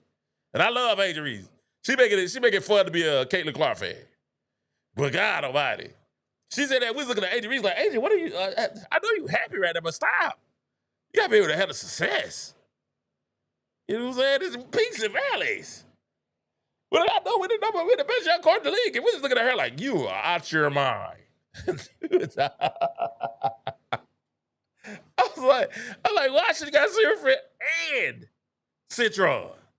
Hear from and Citron. You got both of those. You done lost your mind. Them girls is coming. We ain't even listen, I'm gonna tell you who else is coming. The LA Sparks is coming. They got Bree back. Rakia Jackson is starting to look like the superstar we thought she was gonna be. You know what I'm saying? Them girls coming. And then I looked at Seattle. Seattle got that 6-6. Oh my God. I was like, what is Angel? They might not be the top 10. That might not be the top 10 core. Oh, Reese Pieces lost their mind. They were like, oh yeah, Angel. I was like, hey man, listen, just be patient. CC's, I told y'all. I told y'all, CC, just be patient. It's gonna all come back down. When it all falls down. It's gonna fall down. You know what I'm saying? Oh, my voice is good. It's crazy tonight at 5 o'clock in the morning. You know what I'm saying? Yo. They said she has a podcast, so she talk for the living. Listen, man, I'm telling you, it's crazy. Angel Reese is sitting up there saying she's the best young, and I said, hey, Angel, I don't know what you own. I don't know what you own, but you ain't on coming because that ain't right. You way off on that. That was funny. But we had that coming. Tyler Marsh, but Tyler Marsh bought in. Tyler Marsh said, hey, Angel, you're that player. And Tyler Marsh got up and said, hey, we're gonna build around you. You're the one. He said it for the whole team. I was like, oh, Tyler, you. I was scared. I was like, Tyler, you ain't smashing. Allegedly. I was scared because Tyler Marshall, that post game on Angel, man, was crazy, bro. It was crazy. You're gonna be this for us, and we're gonna give you you're it. You're gonna be this. I was like, okay, Tyler. Okay. All right. Tyler, you gonna get fired.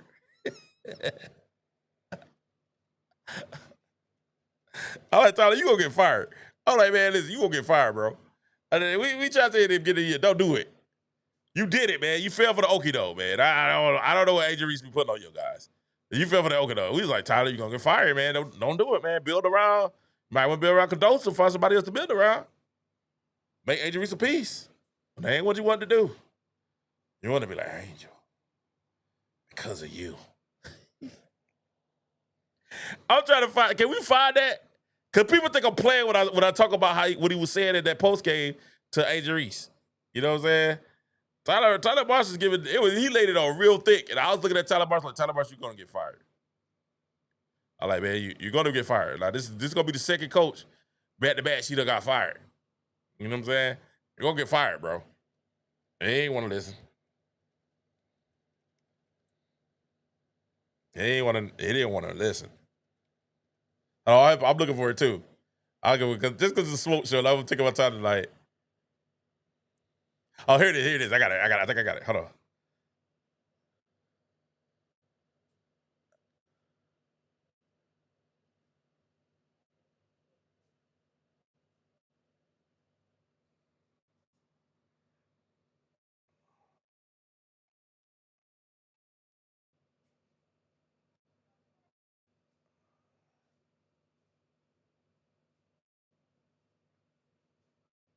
Hold on, I gotta find it. I'm looking for it. I'm trying to find it. Y'all gotta see that joint. That joint's crazy. And I was like, as soon as I said, yeah, he out of there, man. He's going to get fired. He won't make it through the year.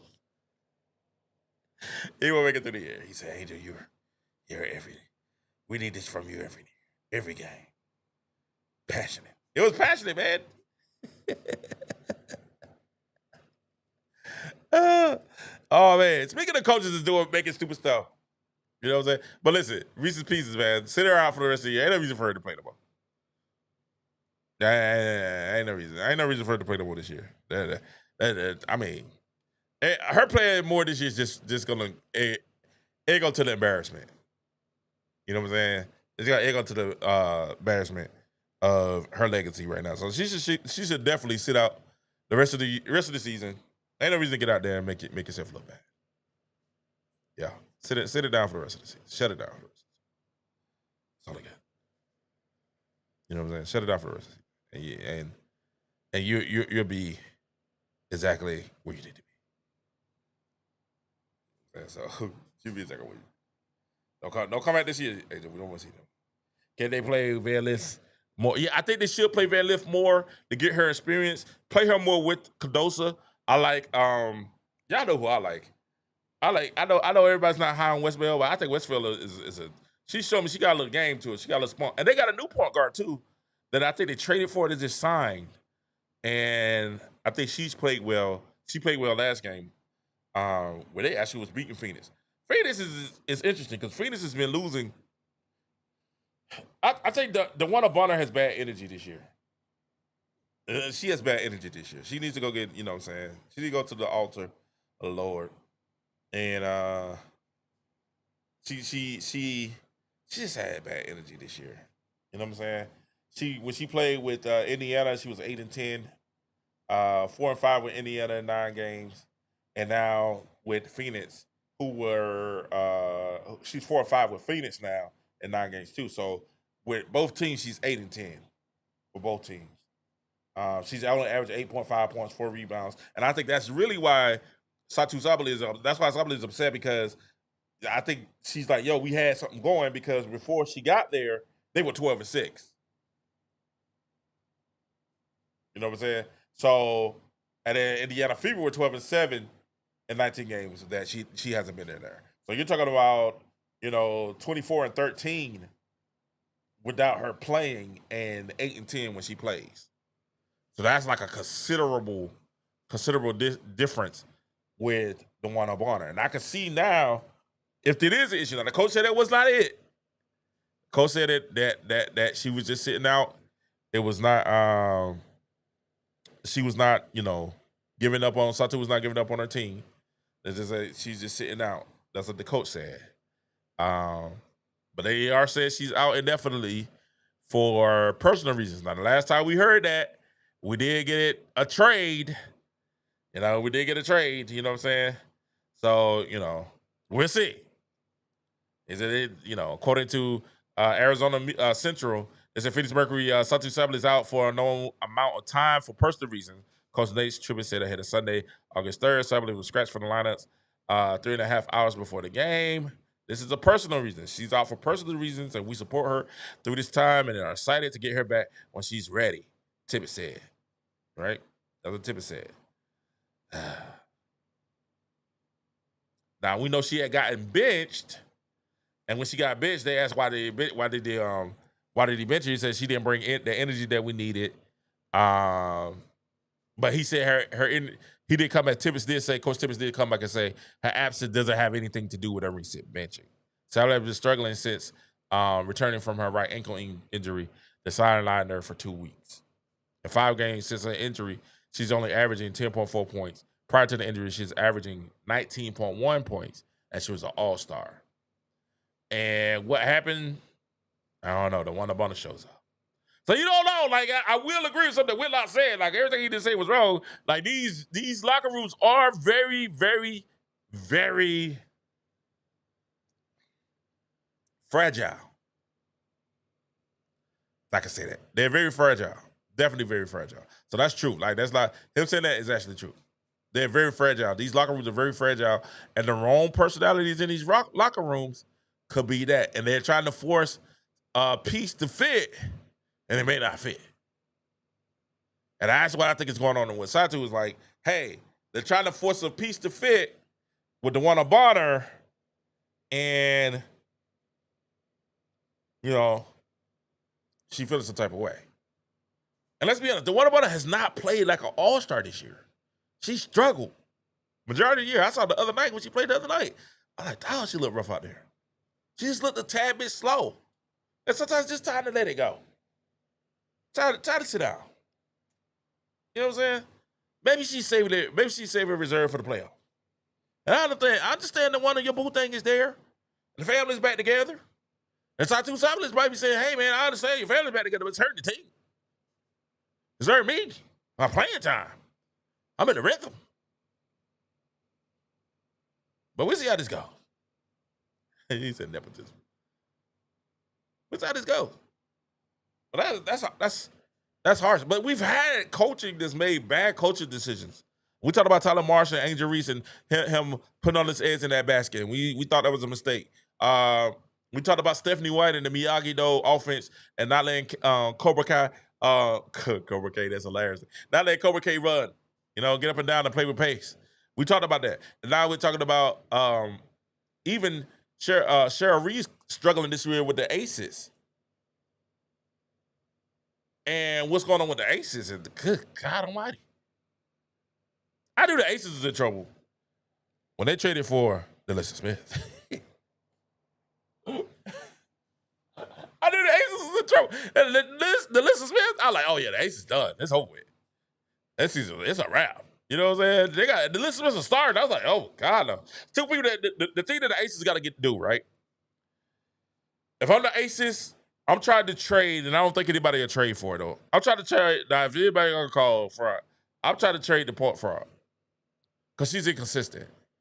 And when you play these good teams, they running right by her. They're not seeing her on defense at all. She's having trouble. She's still having trouble sliding her feet and playing good defense. Chelsea Gray, you got to get Chelsea Gray out of there, or maybe bring off the bench. Era Atkins, you got to get her activated some type of way. I don't know if you run a 2-man game with Ariel and Asia. I don't know if you run a 2-man game with Ariel and Asia, try to get that going some type of way. But Era Atkins is a scorer, but you're not getting nothing from that. You gotta bench Chelsea Gray. Jackie Young is phenomenal. Don't get it twisted. Jackie Young is phenomenal. Phenomenal. Anybody say any difference? They lost them. Jackie Young right now is kind of single-handedly, even though I know the Aces beat the Valkyries a couple of nights ago. They bounced back against the Valkyries. And that was because Jackie Young, she's amazing. They gotta get Jackie Young more involved, and they gotta get Cheryl. I'm sorry, Chelsea Gray, man. She's not as consistent as she needs to be this year. I think her, Chelsea Gray, and the one up on it might be time for them to hang it out. I know they don't want to, but man, you guys are almost there. I get it, like, Father Time is undefeated. You know what I'm saying? I know y'all don't want to, but Father Time is undefeated. And Chelsea Gray, you ain't been looking like, yeah. No. And, this is this roster's let me say this, though. This should be a roster that competes. Christian Bell, Dana Evans, Chelsea Gray, Gustafon, I can't pronounce that girl name. Jewel Lloyd, Aaliyah Nye, Cherokee Parks, Alyssa Smith, Kaya Stokes, Asia Wilson, Jackie Young.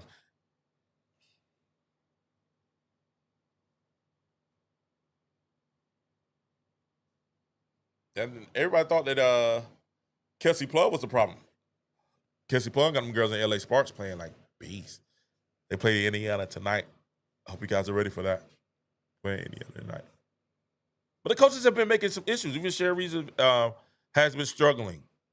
Sherry Reese made one of the dumbest decisions that we've heard in the series of Dumb Dumb. We just got news today that she has lost Nafisa Collier for 2 weeks. It maybe even cost Nafisa Collier the MVP this year.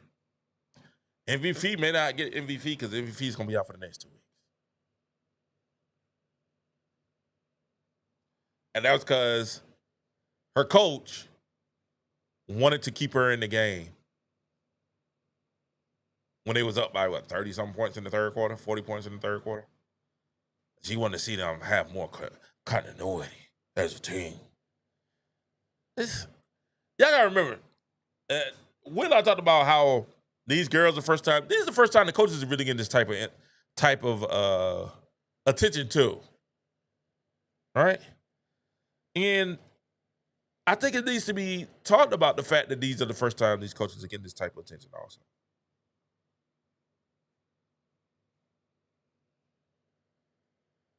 You know, and Sherry Reese was just named the July coach of the month. And she made one of the dumbest decisions in Dumb Dumb. Nafisa Collier just earned the player of the month. But they both just made the most dumb decisions in the history of Dumb Dumb. When she kept Nafisa Collier in a game, that was a blowout. And she got hurt. Now,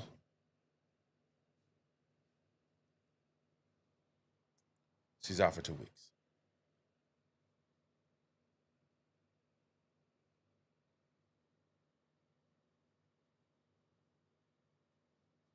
She's out for 2 weeks. Now, I do believe that she has a team that can hold it down. You know what I'm saying? I believe she has a team that can continue to hold it down and continue to win and hold it down until feet get back, but same thing.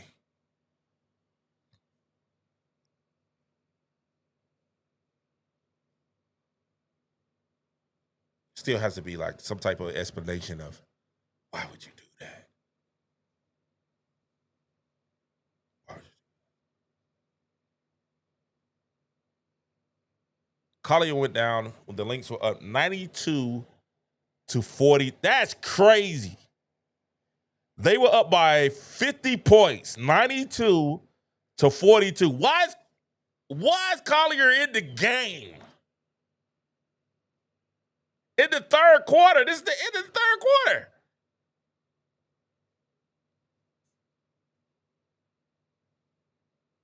This is what Sherry Reese said. She said, listen, she said it's the third quarter of a game on someone else's floor. I don't think the game is over. I don't think like that.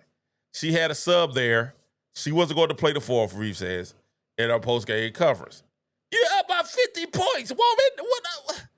This is the WNBA. This ain't the NBA. They have a hard time scoring 25 points in the WNBA in a quarter. 30 points is a great quarter. What is she talking about? You have 50 points.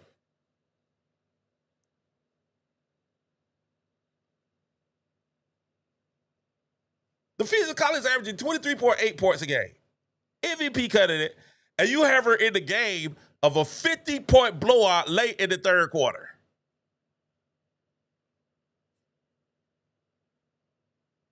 And the reason is a lot of these coaches think it's about them. And now, you're right, C. Gazer. Her missing this next 2 weeks or even more, they're hoping it's 2 weeks. That's best case scenario. You just cost her possibly the MVP. You may even cost the champion. This may have actually propelled Indiana to a step closer to a championship. Thanks, Cheryl. Thanks a lot.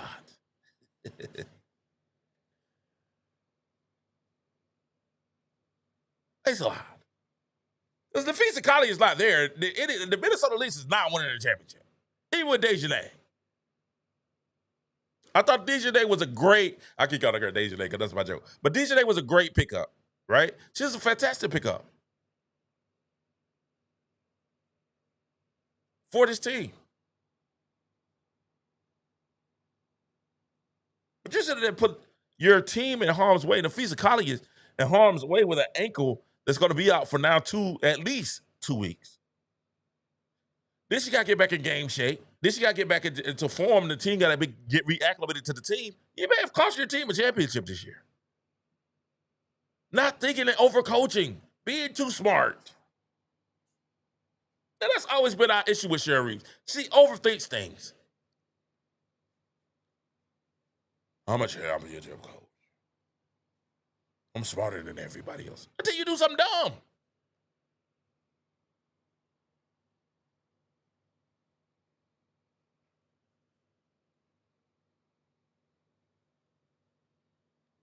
Until you do something dumb. You're about 50. You sit your star player down. Yeah, come sit by me. She did the opposite of what Stephanie White would have done. Caitlin Clark hit 2 threes in a row. She come to sit by me. Come sit by me, Caitlin. Bibby hit 2 3. Billy, hey, come sit down right here. Come sit by me. You get a little too hot there. Come sit down. Go cool down a little. Cool. Can you relate? What's up, my brother? That's Stephanie White. Stephanie White's the opposite. You hit a couple of shots, you hit a couple of threes. Stephanie White, you come sit by her. Hey. Bibby hits 2 threes back to back. Hey, Bibby. Hey, go get her. Go get her. Tell her, come sit by me. Come sit down right here. This is the coaching stretch I get this type of viewership too. Like they ain't seen this. They ain't seen this before. Stephanie White ain't seen this type of traction and attention before. You seen that? Caitlin hits a logo through. Hey, go get Caitlin out of the game. Come sit by me. You know what I'm saying? Literally, this is just a true story. And she does it to everybody. Ari McDonald got a 3-point play Sunday and 3-point play. And Ari McDonald's called that court. Yes. And Stephanie White was like, hey, man, let me tell you what you did. You did something wrong right over here. Come, you know what? Come sit down. You know what Come sit down by me. She put Sid Coulter in. Sid Coulter turned the ball over 3 times in a row. And she's like, hey, man, go get Sid. Hey, all right, go get Sid out of the game. Come sit by me. You know what I'm saying? That's it. Come sit by me. You know what I'm saying? Y'all come sit. Hey, come sit down. Come sit. You're a little bit too hot tonight. Come sit. Like Stephanie, she done hit like 3. She hit 3 threes. Hey, you know what? Sophie, come sit by me. You know what I'm saying? Come sit by me. You know, we looking at we be dumbfounded. We be like, God, oh, she's hot. Why is she coming out the game? Like, you looking at Stephanie White. These coaches think it's about them. They want it to be about them. And sometimes, and Cheryl Reese, she got caught overcoaching. She got caught being too smart. And it may have cost the Feast of Collie the MVP. It may have cost her the MVP. Hopefully, maybe not. 2 weeks. She got the end of the season. She can finish strong. I think it's propelled too. Maybe Sabrina Ionescu into the MVP conversation. You know, I hate to say this name because I'm not a fan of hers at all. Alyssa Thomas can ball. Like, she's a baller. Like, I like Alyssa Thomas. You know what I'm saying? I like her. I like her game. Outside her game, I mean, and I'm pretty sure she's probably a cool person. It's just some things I've seen and some things she said. It's just like, but she's having a phenomenal year too. If she can get a girlfriend if she can get a wife off the team, she might have a chance to get this MVP. Alyssa Thomas gonna lose the MVP. AT gonna lose the MVP because of her wife. You know what I'm saying? Her wife showing up. You know what I'm saying? It does that sometimes. You know what I'm saying? You can feel like the MVP till your woman shows up. You be like, ah. I was in the zone until you showed up, baby. You know what I'm saying? You know what I'm saying? Your wife starts saying, hey, baby, did you take out the trash? You know what I'm saying? You know, you can sit and chill. Like, y'all know Alyssa Thomas is the man in the situation. So, you know, she's chilling, playing the game all night. You know what I'm saying? She having it good. Mama ain't home. She not doing it.